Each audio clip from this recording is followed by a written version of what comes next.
तो भैया बात करेंगे इस वीडियो में पेंटोसिड 40 mg टेबलेट के बारे में। जानेंगे किस टाइप का ड्रग होता है, कब काम आता है, इसकी क्या डोज होती है, मोड ऑफ एक्शन क्या है यानी किस तरह से काम करती है, साइड इफेक्ट क्या करता है, क्या रोजाना ले सकते हैं या कभी कभार ले। सो वीडियो पूरा देखिएगा, सब कुछ जाने। तो भैया पेंटोसिड एक ब्रांड आता है सन फार्मा कंपनी का, 20 mg में आती है, 40 mg में आती है और पेंटोसिड DSR भी आता है यानी कैप्सूल फॉर्म में भी आता है। कभी उस पर भी वीडियो बनाएंगे। तो अभी बात कर रहे हैं 40 mg में। 15 टैबलेट का एक पत्ता करीब 190 रुपए के साथ ये मिलता है। तो ज़्यादा महंगा आता है और काफ़ी ज़्यादा इसके यूज होते हैं। डॉक्टर चॉइस होता है, डॉक्टर जल्दी से प्रिस्क्राइब कर देता है, तो काफ़ी ज़्यादा चलता है और ईजिली दवाई की दुकान पर मिल जाता है। अगर आपको नहीं मिल रहा तो आप पेंटॉप 40 भी ले सकते हैं, वो भी अच्छी कंपनी का आता है, एरिस्टो कंपनी का आता है और काफ़ी चलता है। आप पेन 40 ले सकते हैं, एल्केम कंपनी का आता है। और भी कई तरह के अल्टरनेटिव ब्रांड मौजूद होते हैं। अब इसको समझते हैं बिना टाइम खराब किए। तो भैया इसके अंदर आता है पेंटाप्राजोल 40 mg में। अब भाई ये क्या होता है? तो दोस्तों ये प्रोटोन पंप इनहिबिटर होता है, PPI होता है। अब PPI क्या होता है? देखिए एक कैटेगरी होती है जिसके अंदर कुछ सोल्ट, कुछ इंग्रेडिएंट आते हैं, जैसे कि ओमिप्राजोल आता है जो कि एक बेसिक होता है, ठीक है, रेबिप्राजोल आता है, पेंटाप्राजोल आता है, इसामोप्राजोल आता है, तो कई तरह के और भी आते हैं। तो इसके अंदर आते हैं, उस कैटेगरी कहते हैं PPI, प्रोटोन पंप इनहिबिटर। अब भाई ये तो समझ में आ गया, ये तो प्रोटोन पंप इनहिबिटर के अंदर आता है। अब एक्चुअली ये काम क्या करता है? तो देखिए जब आंत के अंदर एसिड होता है, जो हम खाना पीना करते हैं उसको गालने का काम करता है। एसिड होता है, उसको जब खाना गलेगा ही नहीं तो पचेगा कैसे, ठीक है, तो उस खाने को पचाने का काम एसिड करता है जो आंत में मौजूद होता है। लेकिन कई बार ना दोस्तों एसिड लेवल बढ़ जाता है, जो जब बढ़ जाता है ना, तो जब खाना खाते हैं तो खाने के अंदर मसाले होते हैं कई तरीके के, या बाहर की चीज़ खा ले तो उसके अंदर मसाले होते हैं, तो वो फिर जाके रिएक्शन करते हैं।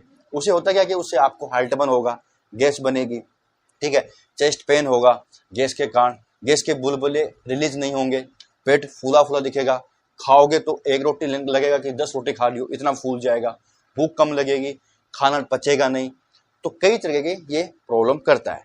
तो जब एसिड लेवल बढ़ जाता है तो एसिड रिफ्लेक्स भी होता है, गले तक रिफ्लेक्स होता है, यानी जब आपको लगा कि भाई खाना तो खा लिया लेकिन गले तक आ रहा है, बाहर आ सकता है, वोमिटिंग सी हो सकती है, ठीक है, पानी भी आ रहा है ऊपर, तो वो एक एसिड रिफ्लेक्स होता है जो एसिड के बढ़ने के कारण होता है।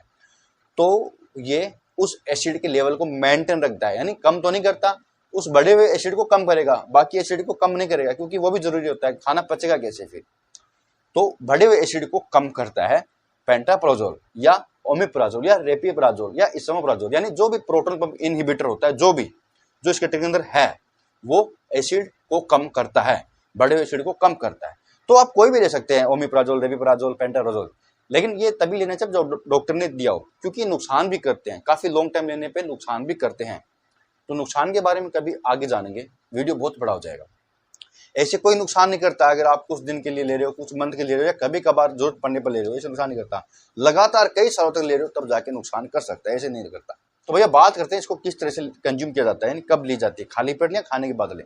तो देखिए खाली पेट ली जाती है जब आप मॉर्निंग में ब्रेकफास्ट करते हो तो उसे 1 घंटे पहले लेना है, या अगर सुबह शाम लिखिए तो शाम को डिनर से 1 घंटे पहले लेना है। तो खाली पेट ही लेना पड़ता है तभी ये काम करती है, अदरवाइज कोई फायदा नहीं है, काम नहीं करेगी।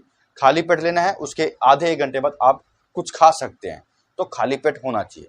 और इसकी जो डोज है ना, ये 3 दिन से लेके 1 वीक तक कंटिन्यू हो सकती है, या कुछ मेडिसिन साथ में चल रही तो हो सकता है उनके साथ कंटिन्यू लेनी पड़े कुछ मंथ तक, तो बाद में बंद हो जाती है, इसकी कोई आदत वगैरह नहीं पड़ती, काफ़ी सेफ है। बात करते हैं साइड इफेक्ट्स। तो देखिए इसके साइड इफेक्ट वैसे तो नहीं होते, लेकिन कई बार होता है कि भैया दस्त लग जाते हैं, फ्लूटनेस आ जाती है, ये भी होता है, या आपको नोजिया वोमिटिंग की प्रॉब्लम हो सकती है, ऐसा लगता है वोमिटिंग होगा, नोजिया हो सकता है, हेडेक हो सकता है, एब्डोमिनल पेन हो सकता है, कि तो कई तरह के साइड इफेक्ट ये कर सकती है। हर किसी में नहीं होते लेकिन हो सकते हैं। आपको साइड इफेक्ट हो रहे हैं तो डॉक्टर को बताना चाहिए। तो भैया संपूर्ण रिव्यू था पेंटाप्राजोल टेबलेट के बारे में, यानी पेंटोसिड 40 mg टेबलेट के बारे में। यहाँ तक वीडियो देखने के लिए बहुत बहुत